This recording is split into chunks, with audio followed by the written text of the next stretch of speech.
আশির দশকে সংসপ্তক নাটকে অনবদ্য অভিনয়ে দর্শক হৃদয়ে জায়গা করে নিয়েছিলেন অভিনেত্রী শায়লা খান। এরপর দীর্ঘ সময় প্রবাস জীবন আর অভিনয়ে অনিয়মিত উপস্থিতি।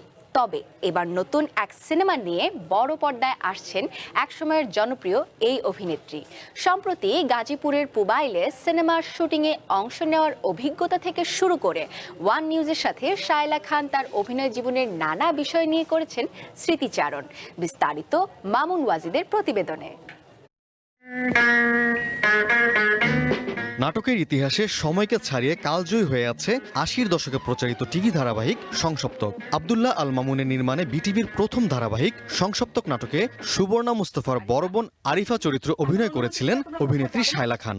আম্মা, রাবু আমাকে চুপ করো তুমি। সংসপ্তক নাটকের সেই পরিচিত মুখ শায়লা খান দীর্ঘ বিরতির পর আবারও ফিরেছেন লাইট ক্যামেরা অ্যাকশনে। সম্প্রতি ঢাকার অদূরে পুবাইলের এক শুটিং হাউসে তিনি অংশ নিয়েছেন নতুন একটি সিনেমার কাজে, যেখানে ওয়ান নিউজের সাথে আলাপচারিতায় তিনি ফিরে গিয়েছিলেন অতীতের সোনালী দিনে।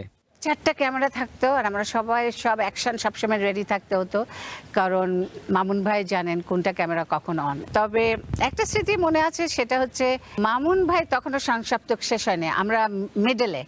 তো মামুন ভাইকে বললাম, মামুন ভাই আমাকে রিপ্লেস করে দেন, কিন্তু মামুন ভাই আমাকে রিপ্লেস করলেন না। উনি যেটা করলেন, আমার অংশগুলো সব আগে একদিনে রেকর্ড করে আমাকে ছেড়ে দিলেন। সেই সময়টা খুব সুন্দর ছিল। সেই সময় তো আব্দুল্লাহ আল মামুন ভাইকে খুবই মিস করি, ওনার শান্তির জন্য কামনা করি। আর ফরিদির সাথে কাজ করেছি, এমন একটা ট্যালেন্টেড ইয়াং আর্টিস্ট, ওর আত্মার শান্তি কামনা করি। দীর্ঘ বিরতির পর প্রথমবারের মতো একটি চলচ্চিত্রে অভিনয় করছেন আশির দশকের জনপ্রিয় এই অভিনেত্রী। বড় পর্দায় নিজের নতুন এই পথ চলা যেমন আবেগের, তেমনি রোমাঞ্চেরও, বলছিলেন শায়লা খান। প্রথমে শটটা যখন নিল, অ্যাকচুয়ালি যে রেসপেক্টটা আমি এই হোল টিমের থেকে পাচ্ছি, সেটা আমি খুবই এনজয় করছি। আমার একটা সিন নিলেন just to open up the shooting, just একটা আমি হেঁটে আসলাম, তারপরে সবাই তালি দিল। আমার খুবই ভালো লেগেছে। প্রবাসে ব্যস্ততার জীবন কাটালেও অভিনয়ের প্রতি টান কখনো কমেনি তার। সামনের দিনে চরিত্রের পাশাপাশি ভালো গল্প, শক্তিশালী চিত্রনাট্য আর মেধাবী নির্মাতা পেলে অভিনয়ে ফের নিয়মিত হবার ইচ্ছার কথাও জানিয়েছেন শায়লা খান।